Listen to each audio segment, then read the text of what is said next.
El cristianismo esotérico.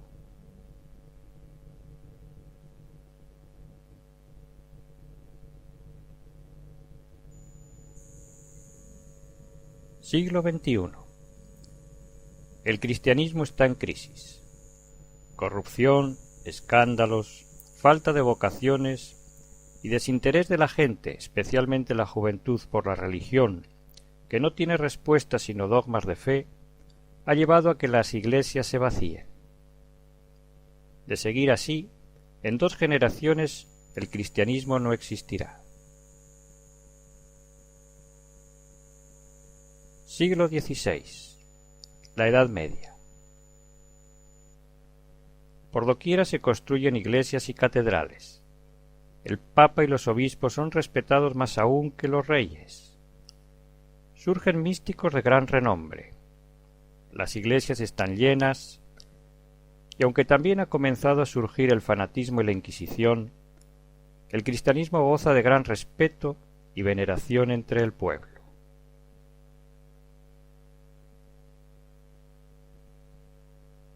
Siglos I y II. Un gran fervor se extiende por Oriente Medio y Europa. Las gentes dan testimonios de prodigios y milagros realizados por los apóstoles y por muchos de sus discípulos que afirmaban recibir al Espíritu Santo. Una doctrina de cómo el ser humano puede religarse con Dios, religarse con lo divino, se extiende como la pólvora sin importar la persecución ni la muerte. Y por la mano de los apóstoles se hacían muchas señales y prodigios en el pueblo. Y los que creían en el Señor aumentaban más, gran número, así de hombres como de mujeres. Hechos 5, 12, 17. Esta es la historia de un antes y un después, de un auge y un declive. ¿Qué pasó? Algo tiene que haber sucedido que no nos lo han contado.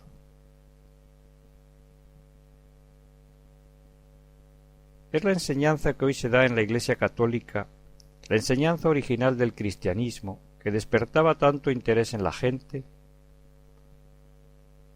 Esta pregunta ha surgido en tiempos recientes, especialmente a raíz de los descubrimientos de una serie de textos y evangelios que estaban desaparecidos desde los primeros siglos de la era cristiana.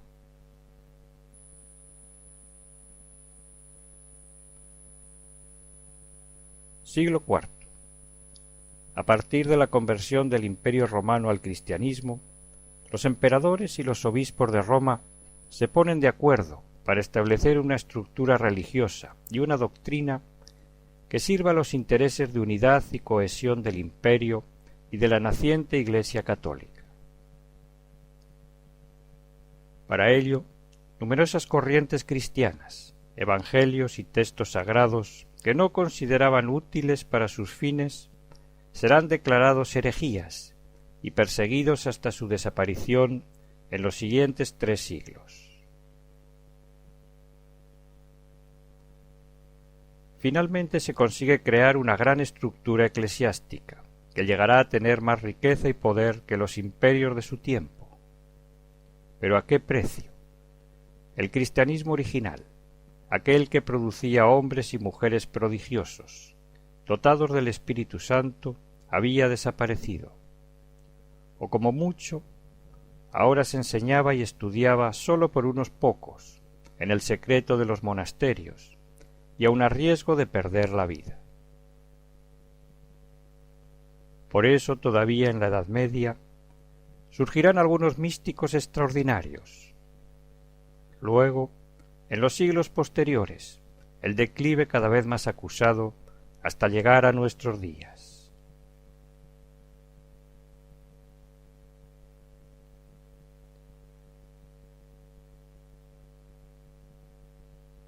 (1945) Nag Hammadi.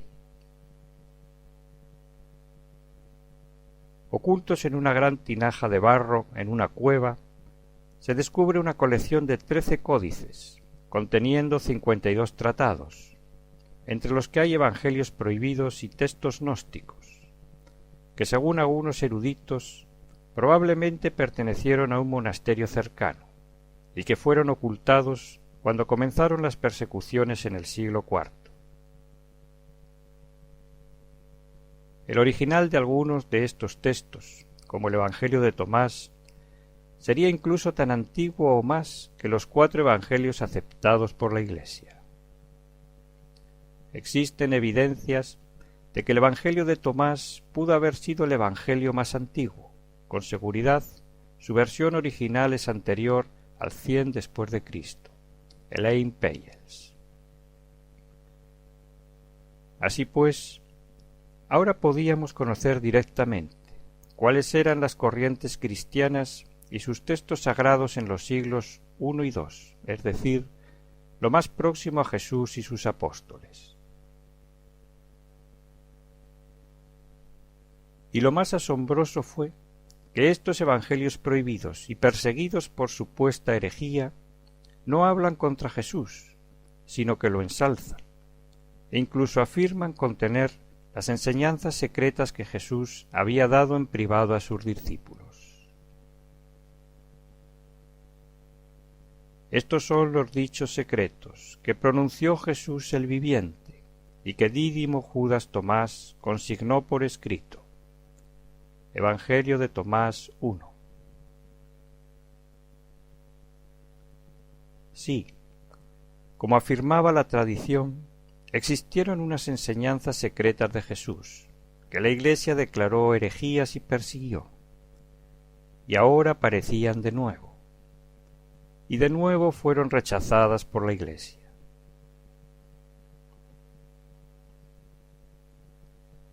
¿Pero qué contienen esos evangelios como el de Tomás? Para suscitar ese rechazo por la Iglesia, ¿qué es lo que enseñaba Jesús en privado a sus discípulos y que la Iglesia no quiso que se conociera?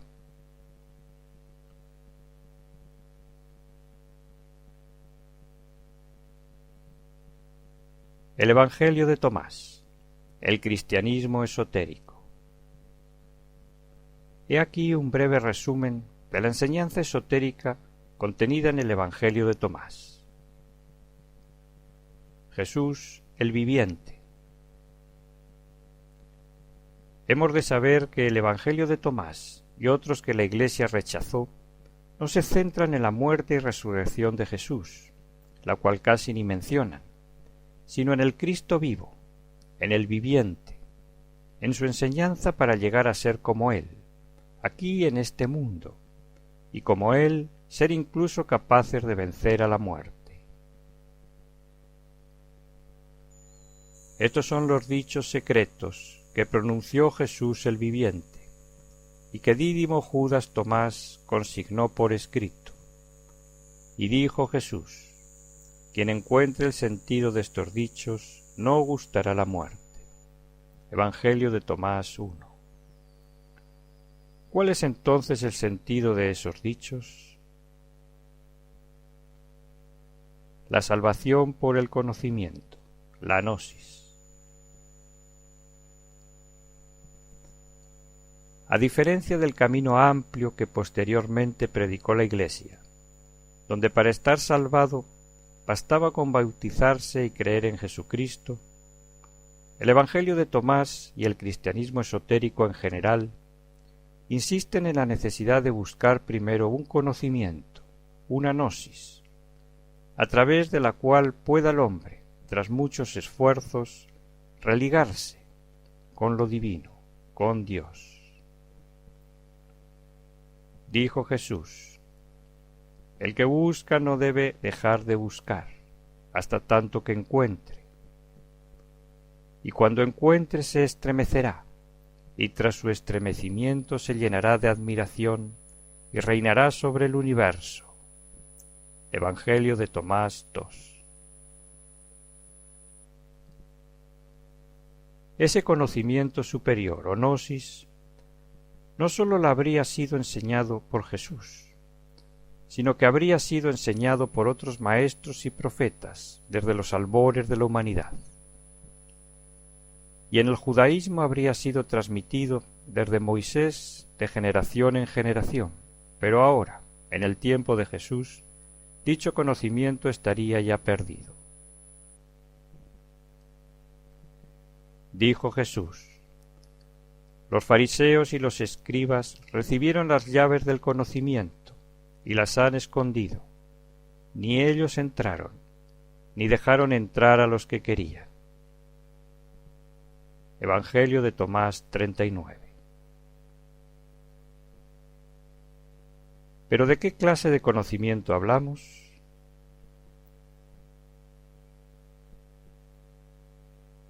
El conocimiento interior o esotérico, el conocimiento de sí mismo. Ese conocimiento de sí mismo, o autoconocimiento, del que han hablado los maestros de todos los tiempos, es lo realmente esencial, y adquirirlo debería ser la tarea más importante a emprender en nuestras vidas, porque, dijo Jesús, quien sea conocedor de todo, pero falle en lo tocante a sí mismo, falla en todo. Evangelio de Tomás 67. Y se preguntarán ustedes, ¿por qué es tan importante el conocimiento de sí mismo? El reino de Dios está dentro del hombre.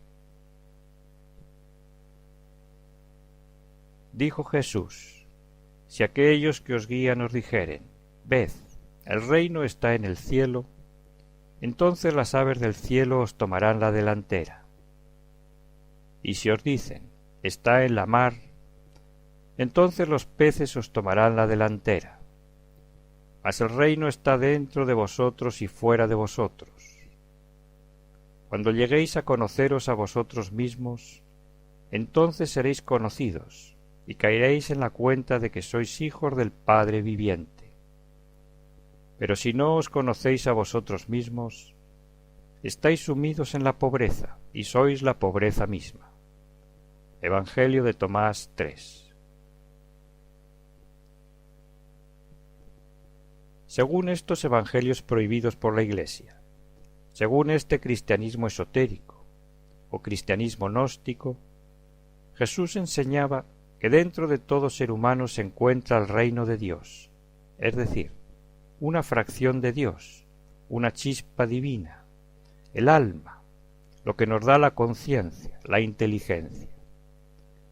Pero que desgraciadamente en la mayoría de las personas, esta chispa divina se encuentra atrapada, aprisionada, condicionada por una legión de defectos, llamados en psicología yoes y en las religiones demonios, que han sido creados por el propio hombre, en su libre albedrío y su forma equivocada de vivir, y que hacen que el ser humano, a pesar de su origen y naturaleza divina, se encuentre sumido en la ignorancia, el dolor y la pobreza interior.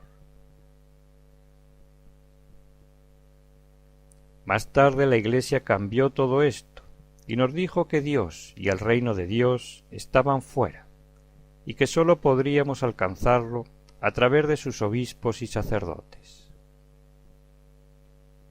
Pero ahora está claro que eso no es lo que enseñaba Jesús, sino que todo está dentro, tanto la luz, nuestra parte divina, como las tinieblas, el subconsciente, el ego, los yoes, defectos o demonios que todo ser humano lleva dentro. Y en consecuencia, para alcanzar el reino, la salvación, la perfección, cada uno ha de establecer una lucha interior, un trabajo interior, para acabar con sus defectos, sus demonios, es decir, su naturaleza animal o infernal, hasta hacer que la luz de su conciencia divina quede libre y resplandezca con toda la majestad y poder que el mundo ha visto en algunos hombres y mujeres a lo largo de la historia.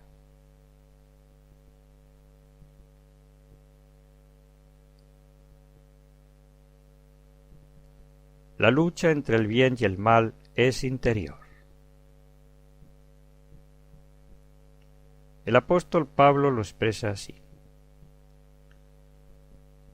y yo sé que en mí, esto es, en mi carne, no mora el bien, porque el querer el bien está en mí, pero no el hacerlo.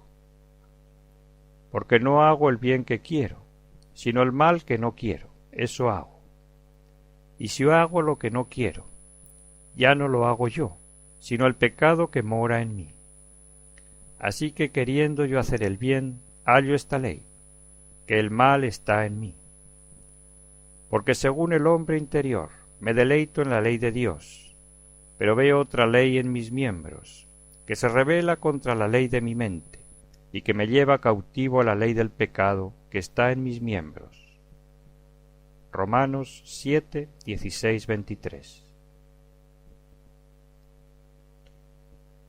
Y Jesús lo expresa de esta manera en el Evangelio de Tomás.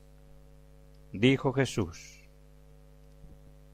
el reino del Padre se parece a un hombre que tiene la intención de matar a un gigante. Desenvainó primero la espada en su casa y la hundió en la pared para comprobar la fuerza de su mano. Entonces dio muerte al gigante. Evangelio de Tomás 98. Ese gigante es el ego, el subconsciente, que se ha hecho enorme en el hombre actual. Ese gigante es en realidad toda una legión de demonios o defectos que llevamos dentro y que opacan y condicionan nuestra conciencia divina. Pero si no nos conocemos, si no conocemos ni la luz ni las tinieblas que hay en nuestro interior, y por lo tanto no luchamos por matar al gigante y liberar o despertar nuestra conciencia, entonces ese gigante, el ego, el subconsciente, irá haciéndose cada vez más y más grande y fuerte, hasta que engullirá toda nuestra conciencia y nos arrastrará al abismo. Dijo Jesús: cuando realizáis esto vosotros mismos, aquello que tenéis os salvará, pero si no lo tenéis dentro, aquello que no tenéis en vosotros mismos os matará. Evangelio de Tomás 70.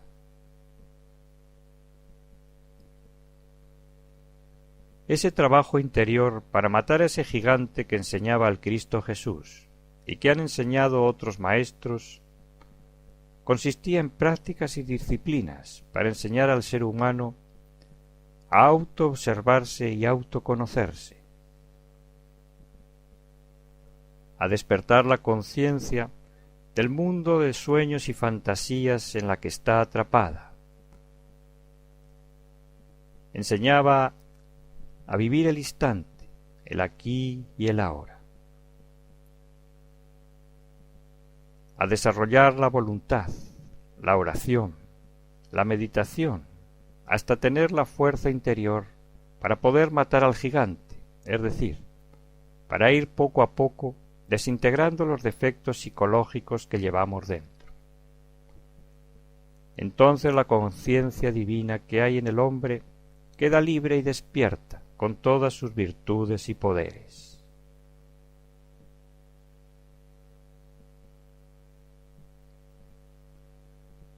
La escuela de la vida, la enseñanza para despertar.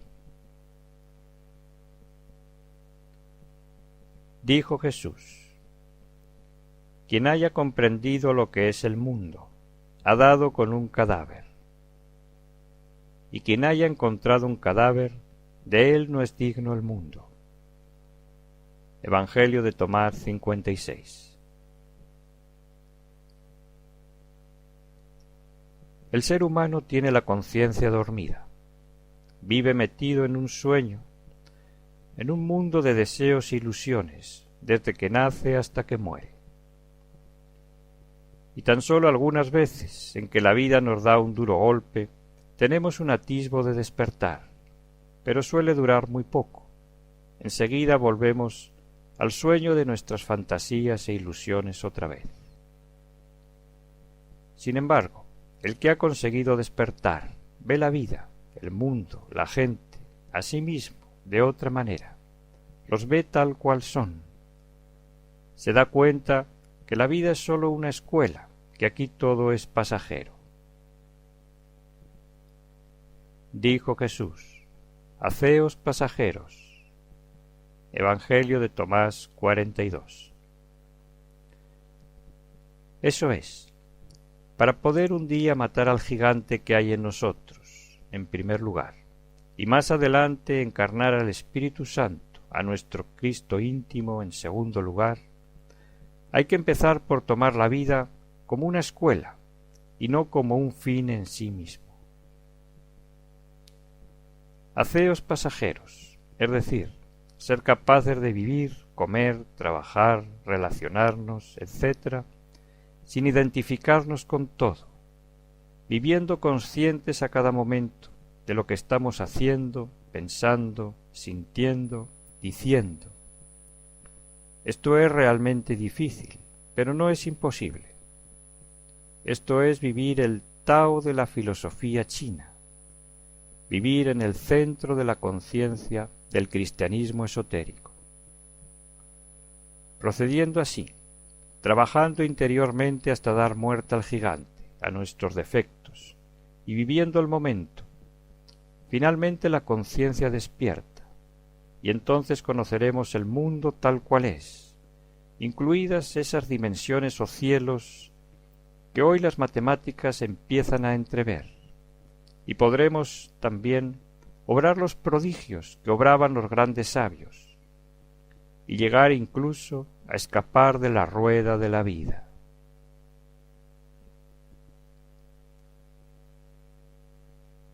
La rueda de la vida, la reencarnación.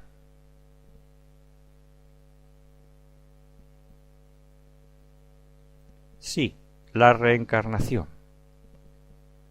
Era aceptada por varias corrientes del cristianismo primitivo, y por supuesto que Jesús habló de ello. Entonces le dijeron los judíos: ¿Aún no tienes 50 años y has visto a Abraham?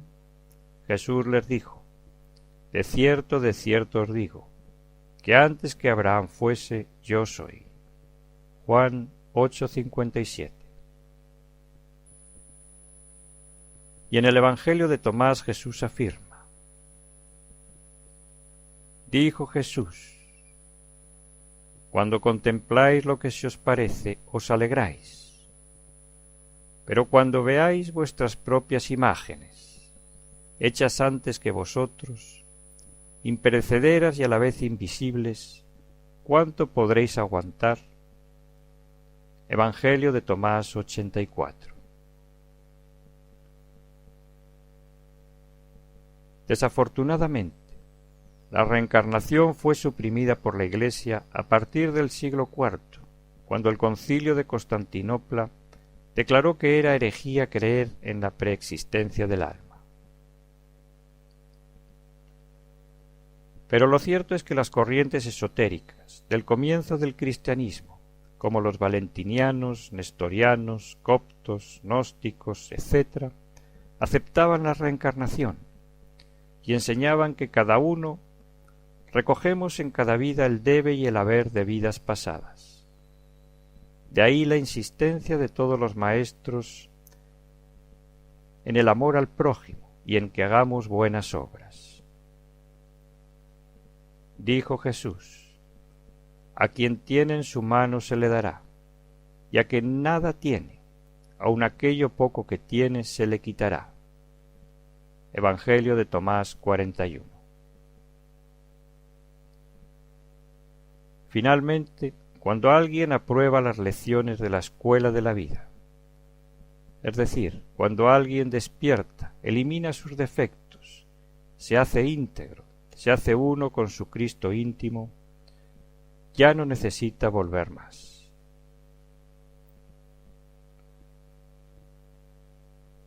El Cristo íntimo.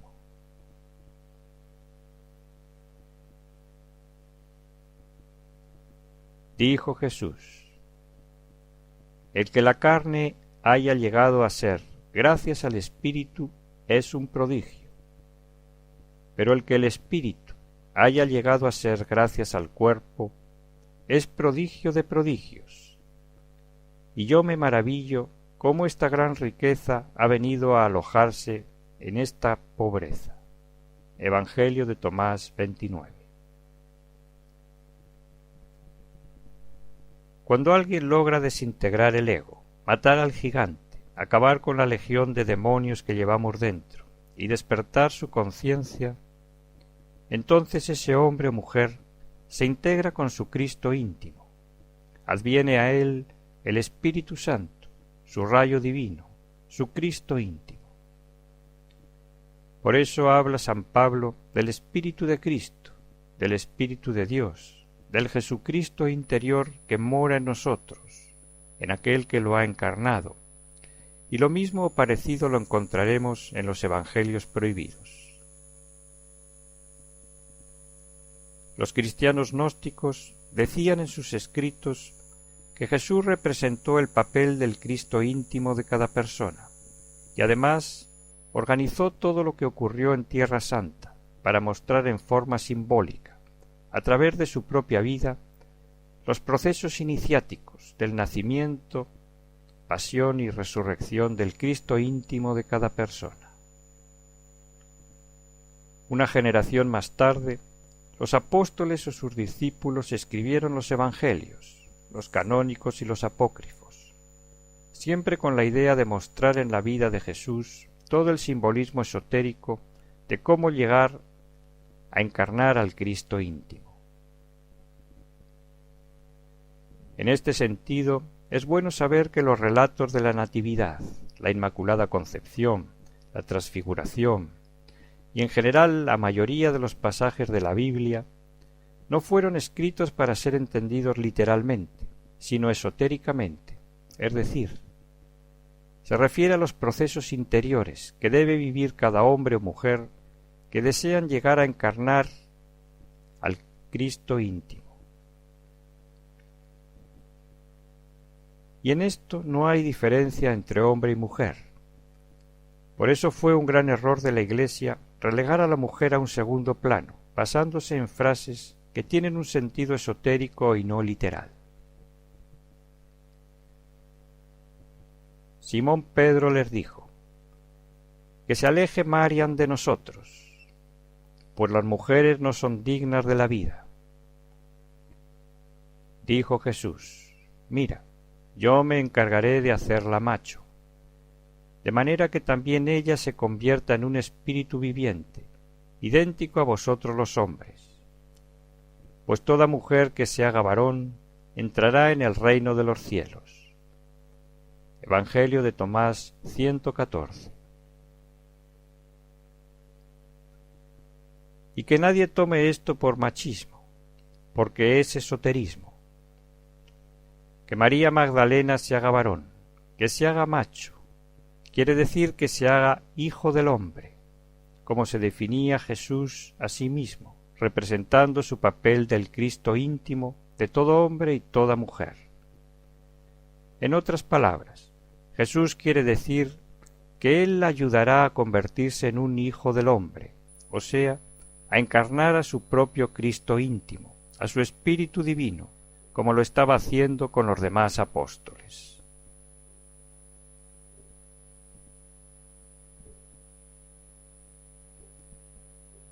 Los sacramentos y la cámara nupcial. Y dejamos también un apartado para los sacramentos, nombrados en varios textos apócrifos.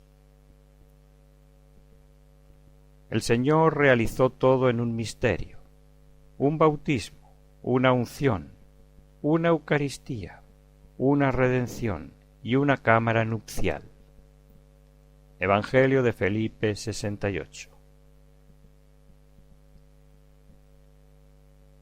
En su origen, los sacramentos cristianos eran etapas de la enseñanza que se le daban a la persona a lo largo de su vida. Sería largo explicar el significado y la enseñanza de cada uno de ellos, pero sí diremos que el sacramento más elevado del esoterismo cristiano, y que enseñaba Jesús en privado, era el de la cámara nupcial, que es el equivalente al tantrismo blanco del esoterismo oriental. No olvidemos que Jesús estuvo en Egipto, como dice el Evangelio de Mateo, pero también viajó por el Oriente antes de comenzar su misión en Palestina. Todos los que entren en la cámara nupcial irradiarán luz, pues ellos no engendran como los matrimonios que actúan en la noche. El fuego brilla en la noche y se apaga, pero los misterios de estas bodas se desarrollan de día y a plena luz. Este día y su fulgor no tienen ocaso. Si uno se hace hijo de la cámara nupcial, recibirá luz. Si uno no la recibe mientras se encuentra en estos parajes, tampoco la recibirá en otro lugar. Evangelio de Felipe 126. Desafortunadamente, la Iglesia perdió con el tiempo la profundidad real de este sacramento cuando prohibió a los obispos y sacerdotes casarse, quedando convertido este sacramento meramente en el rito actual del matrimonio. En este sentido hay que decir que según la tradición esotérica, Jesús estuvo casado, lo que se confirmó cuando aparecieron en Nag Hammadi el Evangelio de Felipe y el Evangelio de María Magdalena. También se sabe que los apóstoles estaban casados y que en los orígenes del cristianismo no existía para los obispos y sacerdotes la prohibición de casarse. Esto vino después, con el objeto de que los sacerdotes no tuvieran descendencia y fuese la Iglesia la que heredase sus posesiones.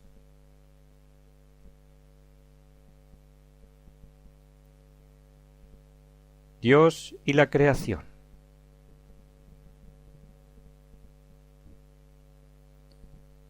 Finalmente, en este breve resumen de lo que fueron las enseñanzas que Jesús daba en privado a sus discípulos, recogidas en el Evangelio de Tomás y en otros evangelios prohibidos, no podemos terminar sin hablar de Dios.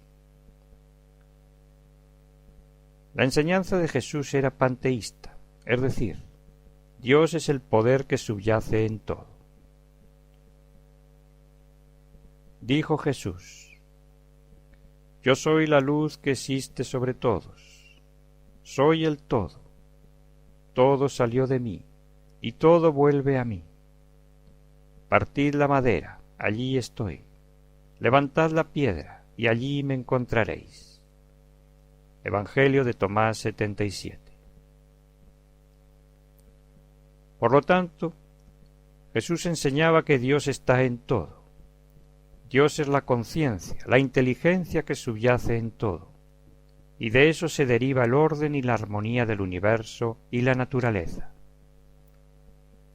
Como vemos, la visión de un Dios antropomórfico que enseñó la Iglesia más tarde, al interpretar el Génesis al pie de la letra, y que tanto daño ha causado, es muy diferente de la que en realidad transmitió Jesús a sus apóstoles.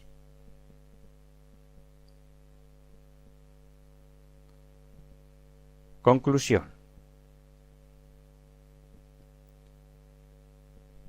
Y terminamos aquí, invitando a todo el que vea este documental a profundizar en las enseñanzas de Jesús, no sólo las que daba en parábolas a las multitudes y que fueron recogidas en los 4 evangelios aceptados por la Iglesia, sino también las que daba en privado a sus discípulos, recogidas en varios de los evangelios que la Iglesia prohibió.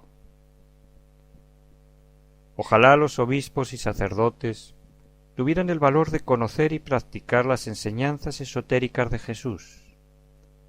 Entonces podrían despertar ellos y enseñar a sus feligreses a despertar y a recibir al Espíritu Santo, al Cristo íntimo.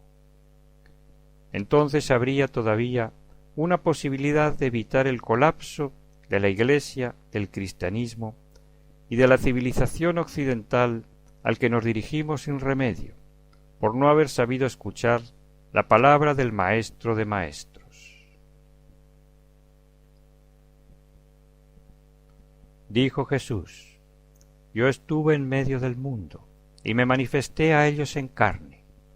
Les hallé a todos ebrios, y no encontré entre ellos uno siquiera con sed.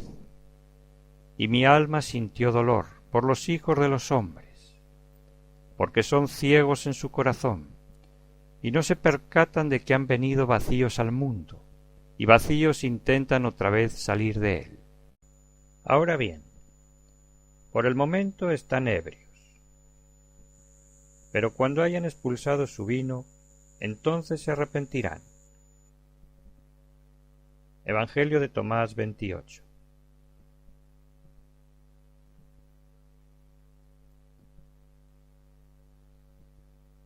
Para más información sobre el cristianismo esotérico y las enseñanzas que daba Jesús en privado a sus discípulos, le aconsejamos leer el libro El Evangelio de Tomás a la luz del esoterismo.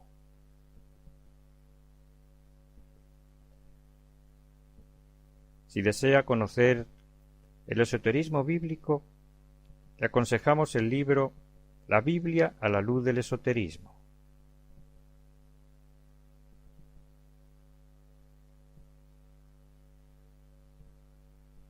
Y para conocer sobre el gnosticismo contemporáneo, le aconsejamos las obras del doctor Samael Aún-Weor. Pueden encontrar sus enlaces en la descripción del texto.